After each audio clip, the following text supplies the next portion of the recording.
This past summer, which was the summer of 2022, my wife and I were on a road trip, driving from Ontario to BC and back. I had a few locations I wanted to stop to get footage for future videos, but the story today we came upon by pure chance.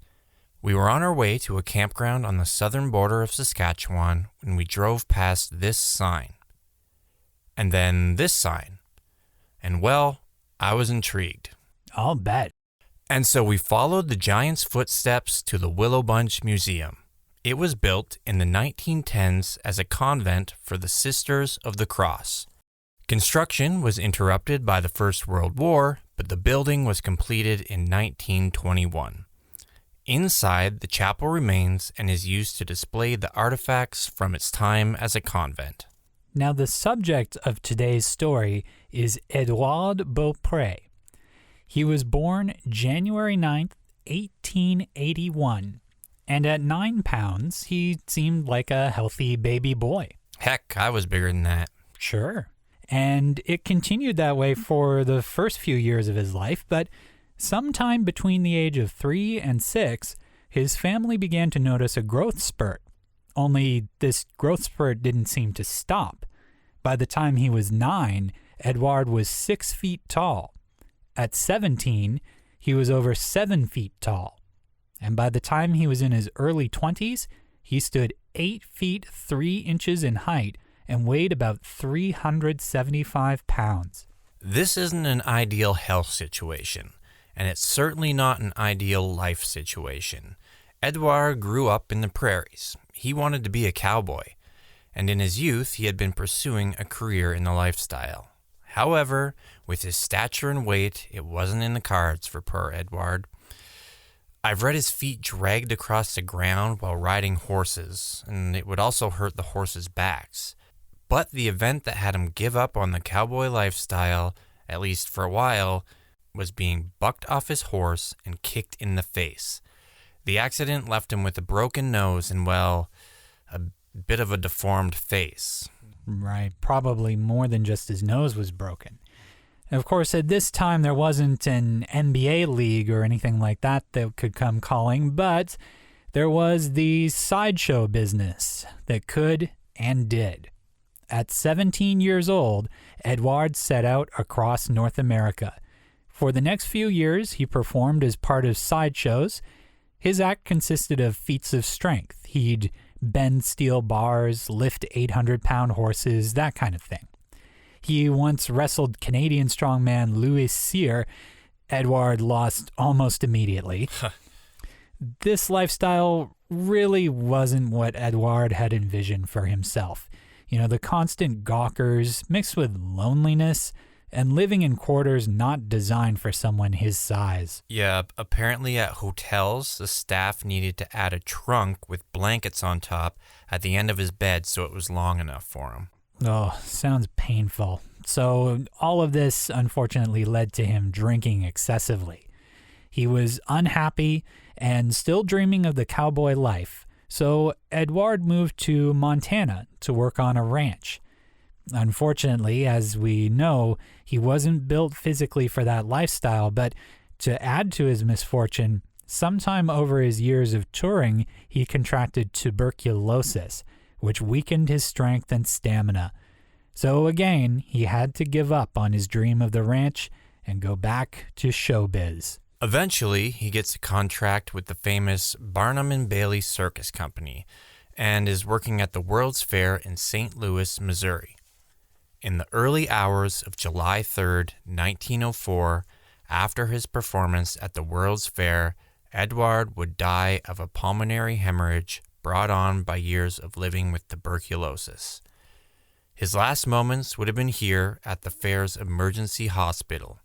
Here's a description of that night by J.H. Newell.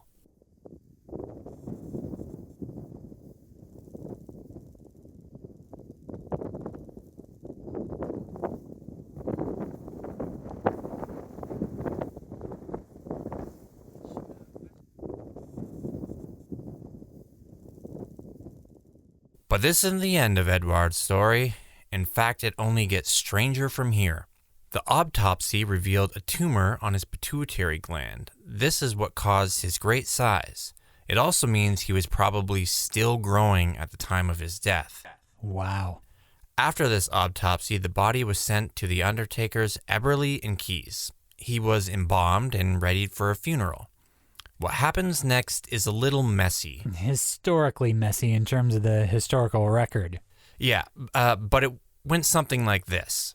The circus manager refuses to pay for the preparation and shipments of Edouard's body back to Willow Bunch. The news obviously gets back to Edouard's parents, and they try to have the body shipped to them or go there and retrieve it. But the shipping companies want to double the regular fare due to his size, and the Beaupré family, well, they just couldn't afford it. They're told by the circus that the body will be buried in St. Louis, but really, the circus just stiffs the undertakers and leaves the body with them. So at some point, Eberly and Keyes decided that, in order for them to recoup some of the costs, what they were going to do was to display Edouard's corpse in their shop and charge people to come see it. Yeesh. This didn't last very long, as there were complaints and they were forced to shut it down. Edouard's body shows up next in Montreal, on display at the Eden Museum. There are actually a couple of pictures of Edouard from his time at the museum, and he's already looking more like his papier-mâché counterpart in the Willow Bunch Museum than a real human. But it proves to be exceedingly popular and, again, is shut down by local authorities. At this point, the body makes its way into another circus sideshow. This enterprise was struggling financially, and it didn't take long before they shuttered their doors. In 1907, a group of kids were playing around in an old warehouse located in Bellerive Park, Montreal, when they stumbled upon the giant's body. After the circus went under, Edouard had either been forgotten or abandoned until these kids came across him. I imagine some therapy was needed after a discovery like that. Yikes, no doubt. A doctor was called to examine the body, and Edouard was moved to Montreal University's anatomy department. All this happened in the 3 or so years since his death. But now at the university, his body promptly goes through some kind of preservation process. I can't imagine the last few years on the road have been good to it. Now this is where Edouard's body stayed for the next 80 years, posed standing upright in the nude and in a glass display case at the Faculty of Medicine. Sometime in the 1970s, the family of Edouard became aware of the body's existence and location and began a campaign to have him returned to Willow Bunch for a proper burial. The university refused, believing the body was their rightful property, and also fearing if the body was released that there was a high chance of grave robbing. There wasn't much the family could do without getting lawyers involved. Fighting against a big university is probably something most people couldn't afford.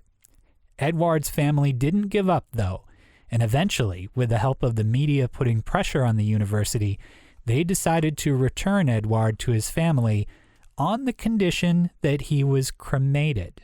And they agreed. And 86 years after his death, he was finally laid to rest, here in his hometown of Willow Bunch, in front of the museum. Some stray facts and observations. Edouard was the first of 20 children. His last sibling was born just a few days after his death. Apparently, only 8 of the Beaupré children survived to adulthood. Rough life back then, in short. Yeah. Before he was cremated, his body had shrunk significantly. He was just 7 feet tall and weighed a mere 75 pounds. Keep in mind, at his death, he was 8'3" and weighed 375 pounds. And lastly, do yourself a favor and look up pictures of the 1904 World's Fair. It's remarkable how big of a deal these things were and the amount of money and work that went into them.